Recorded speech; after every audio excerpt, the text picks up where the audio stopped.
En 30 ans, il a écrit 17 recueils de poèmes. Je le reçois cet après-midi. Daniel Roy, bonjour. Bonjour. Donc, dites-moi, votre 17e recueil s'intitule « Maudit poète maudit ». Est-ce que c'est difficile d'être poète dans la vie? Oui, tous les gens me disent que c'est difficile en maudit. Donc, moi, je me suis dit, je vais rendre hommage aux poètes maudits, dont Arthur Rimbaud, Charles Baudelaire, que toute leur vie, ils ont une vie un peu de misère. Ils ont passé pour fous, des illuminés. Ils n'étaient pas dans le bon siècle, finalement. Je trouvais que c'était des voyants qui voyaient plus loin que le moment présent. Et moi, après tant de temps, je me disais, c'est difficile d'écrire, c'est un métier qui est pas facile. Puis en même temps, j'avais le goût d'écrire encore. Donc j'ai dit, je vais écrire ça, maudit poète, maudit, pour que les gens voient comment est-ce que... ils nous disent souvent les maudits poètes. Pas encore un maudit poète, là. Ou ils trouvent ça d'autre. Le poète est dans la lune aujourd'hui, il est pas là.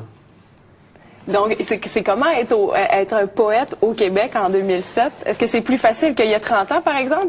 Oui, parce que je pense que... Sinon, je pense que ce serait un peu comme Émile Nelligan. Il a passé sa vie à l'asile, tu sais. Parce que les gens, ils le trouvaient un peu fou de parler des fleurs, des plantes, aux statues.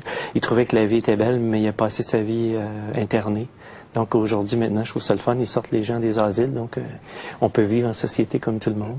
Mm-hmm. Mais pour vous, au quotidien, donc, est-ce que c'est plus facile qu'il y a 30 ans, la vente des recueils? Non, je dirais que c'est plus difficile. C'est que les gens, ils t'encouragent, mais ils n'achètent pas ton recueil. Donc, c'est un peu triste parce que si tu veux arriver à vivre de ton métier, faut que les gens y achètent ton produit. Faut pas juste qu'ils disent que c'est beau, on aime ça, mais ils te félicitent, mais en même temps, on a besoin aussi que les gens, un peu comme dans tous les métiers, là, qu'on achète le produit de l'artiste pour qu'il puisse en vivre puis en faire d'autres aussi. Mm-hmm. Et puis, vous allez aussi en France depuis 93, vous vous promenez avec vos recueils là-bas. Ouais. Est-ce que c'est plus facile? Est-ce que l'accueil est meilleur en France? C'est-à-dire qu'en France, ils ont une longue tradition culturelle, ils ont beaucoup d'histoires plus que nous.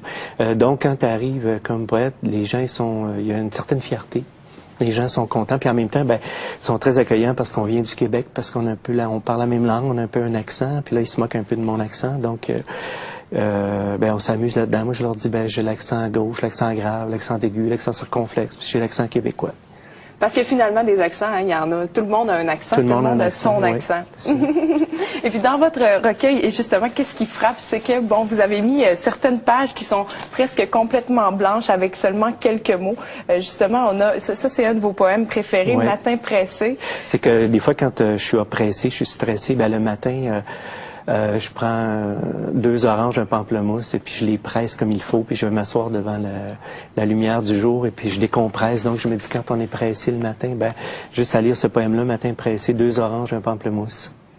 Et puis et justement, d'imprimer un livre comme ça, une page blanche avec quelques mots, est-ce que c'est un peu être rebelle? Est-ce que vous vous sentiez rebelle de faire ça? Oui, parce que ça m'a pris 30 ans justement pour écrire dans une phrase. J'ai mis seulement une phrase, mais une phrase qui est lourde de sens. C'est la vie est sur courte pointe. Donc, je me dis, pourquoi rajouter des mots?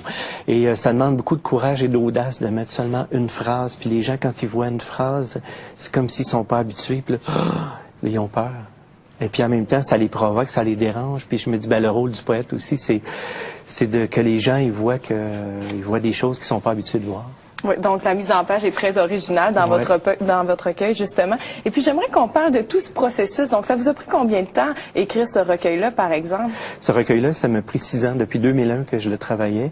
Et il y a beaucoup de souffrance, de tristesse, de mélancolie, de joie, d'amour, d'absurde, de sensualité. C'est un peu tous les états d'âme par lesquels l'être humain peut passer. Puis... Parlant d'état d'âme, là, vous avez, pendant l'écriture d'un recueil comme ça, vous avez votre manuscrit que vous traînez avec vous. Là, ouais. Et puis ça, c'est tout un travail et un retravail. Vous retravaillez les textes. C'est qu'en 2004, ici, j'avais un cahier, j'avais des pages blanches. Je m'étais fabriqué mon propre cahier. Puis ici, il y avait au début, je voulais appeler mon livre Hôtel Mimosa, je voulais l'appeler Rebelle de rien, les mots en l'air. Et puis il y a un texte ici qui est dans le livre, c'est laisse-moi, laisse-moi, laisse-toi, laisse-moi, laisse-toi, laisse-moi aller, aller, aller, aller, aller, aller, laisse-moi, laisse-toi, laisse-moi, aller, aller, aller, aller, aller, laisse-moi. Donc là, c'est des phrases que vous lancez, puis à un moment donné, ça s'intègre dans un poème? Oui, puis à un moment donné, ces mots-là, tu peux les étirer à l'infini. Laisse-moi, la personne peut te répondre, laisse-toi, laisse-moi. Laisse-toi aller, aller, aller, aller, aller. Et puis, c'est ça, il y a plein de retravail. C'est un travail de vraiment, je trouve, je je vais souligner, je vais faire des ratures, je vais recommencer, parce que le produit fini, ça a l'air beau, là, tu vois un mot, tu comprends tout, mais c'est pas facile. Et puis justement, vous êtes professeur de français au quotidien, vous vivez pas de ça, justement, les poèmes, et vous montrez ça à vos étudiants, donc ils trouvent ça intéressant, oui, parce que souvent, quand j'étais en processus de création, souvent mes étudiants, je leur demande de retravailler leur texte, de corriger leurs fautes, de recommencer, puis là, ils disent « Ah, c'est chiant, faut toujours recommencer. » Ben, j'ai dit « Moi, je fais la même chose, puis je vais vous le prouver. » Donc, j'apporte mes manuscrits, mes brouillons.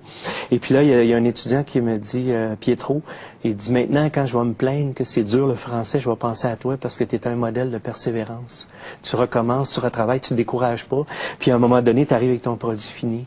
Puis là, quand je leur montre le produit fini avec le brouillon, ils me disent, bravo. Ça a donné quelque chose. Ouais. Il y a du concret, finalement. Ben, c'est le fun d'avoir un professeur comme ça, hein, qui nous montre son travail au quotidien. Ben, merci beaucoup, Daniel Roy. Donc, ce recueil-là, il est en vente, hein? Oui, dans toutes les librairies de Sherbrooke, à la librairie GGC. Cette fin de semaine, je vais être une séance de signature à Magog, samedi le 8 et les 2 samedis suivants à Sherbrooke. Ben, merci beaucoup d'avoir été là. Merci à la maison. On se retrouve demain. Au revoir.